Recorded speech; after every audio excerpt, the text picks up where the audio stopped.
Thank you for watching. I'm back with Marianne Costello. She's District 25 and for House District 25. That's right. In the Coronado area. Kind of grew up in that area. It was a nice. Oh, really? Yeah, grew up in that. I think I'm a little bit away from your district, but it's like I said, it was like the heart of the city. You know? I always called it that because that's where everybody hangs out. The mall's there, the Uptown Mall. They build that, and I think they build a new theater there. It's not in your well, district. they're building a new one. Yeah. Winrock is really expanding very nicely. Correct. Yeah, it's not.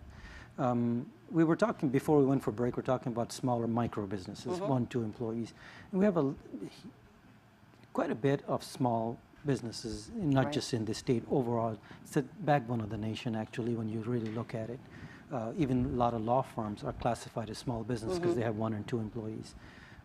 What is your thought as far as a larger business like Tesla? Tesla, we were talking about it before. You mentioned that they're trying to come in. If they came in, you're looking at several thousand jobs. Right. It's a gigafactory they're talking about. Right. It's a very large operation. The decision is between Arizona, New Mexico, and Texas. And I think California is also in the play.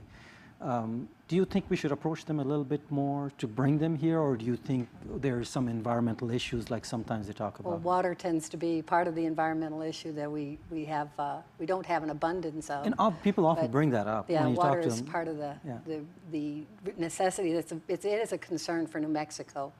And so that'll be the negative there, I think. That's a little bit of a negative. But the people are great here. Yeah. We have the talent.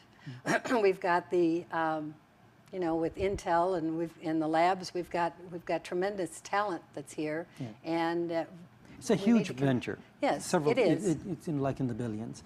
So I'm not sure what it would be great for the state to have that. Yeah. But, there's a lot of unknowns there as far as what happens with you know, they're talking about bringing their own you know, individuals there from other states and stuff, because it's a technical kind of a skill labor there. Right. It's not exactly something you could walk in there without any training. Right. So larger businesses have an effect on the state, but there's always that opposition. When Intel came in, I remember, it was a huge opposition to Intel because of the water. And it's a natural fear there, because we always worry about, well, what do we do if, you know, they're polluting our water or something, or we don't have water after that. So anyway, that's something that I wanted to bring that in there. Micro businesses, I think, is the way to go.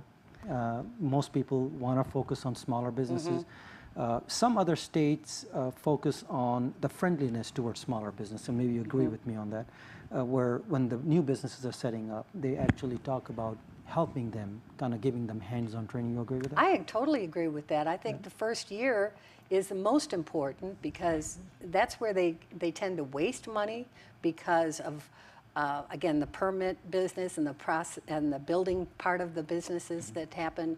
It's important to get that especially the first year, as much help as you can from the city and the state, so that it makes it as smooth as possible. You're able to hire enough people. You're able to do the advertising you need to get done, so that you can draw in the business.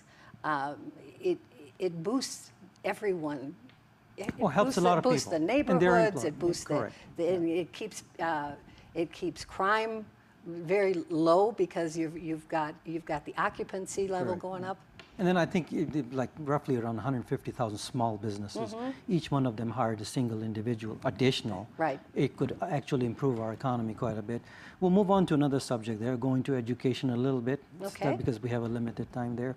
Education, you think we're okay with the higher education? Do you think we need to change anything as far as overall reform of our higher education? Well, you touched on education with Tesla when you were mentioning that, because you need to have the qualified people that live in the state. We need to, we've done better with graduation levels with this current administration, and that needs to keep improving.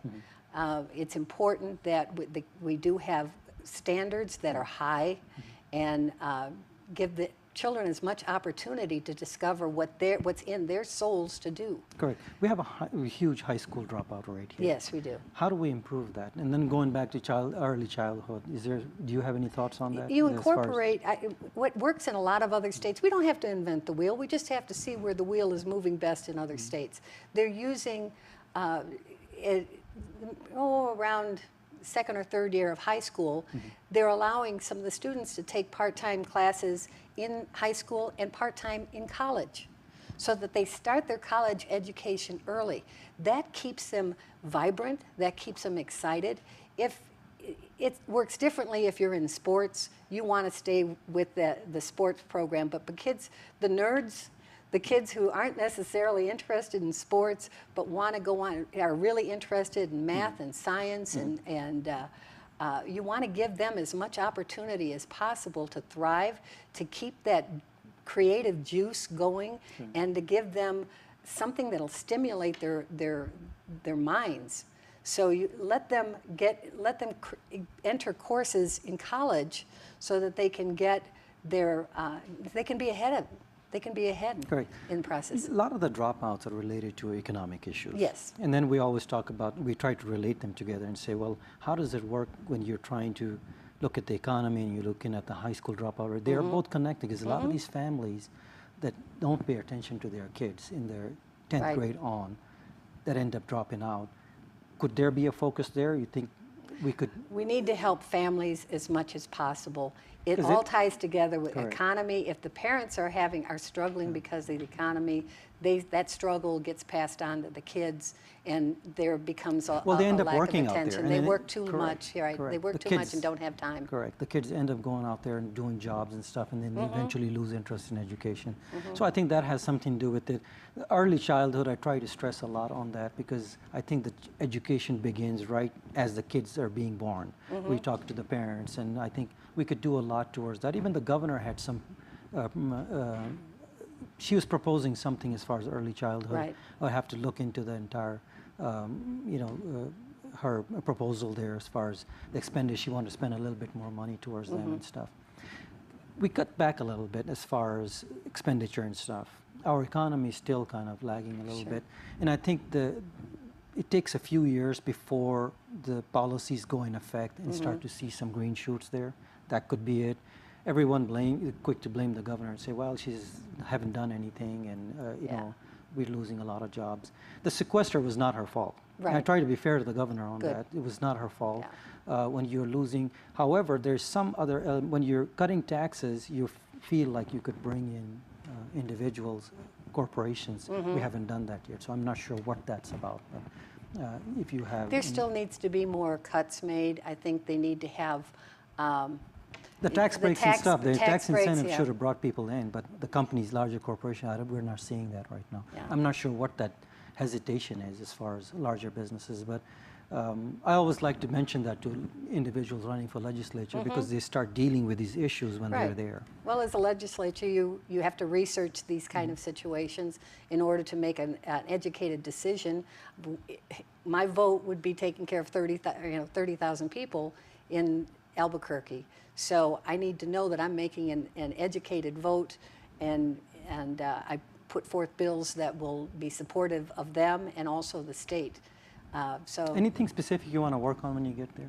Well, one thing, I'm in the home health care business, and home health care touches so many people's lives. Either they've had to use this as something that you know, to get their support. I work primarily with the elderly. And people with disabilities. And sometimes there's very little that they need, but they need to have a little extra help. And actually, there's, from what I understand, there's tax breaks that are being worked on in Washington on this. One of our other candidates had told me about this, that can treat home health care just like daycare for children. So because the seniors need to have a break on the cost of that. It's very important to them. What is your overall perception of the senior care? If I'm trying to ask you, like in a general, like in a nutshell, what would you reform there? The access to Medicare, Medicaid, or is there something else you think there's something else that needs to be? I think they have good access to Medicare, Medicaid. I think there's, you know, people age differently. So you want to give them as much support as they can. Sometimes it's physical help they need. Sometimes it's mental. So it's a varied position, but I'd like to work with that and with the rest of the roundhouse. Let's talk about that. Okay. When we come back, we'll talk another 8 more minutes. All right. Take a short break, guys. We'll be right back.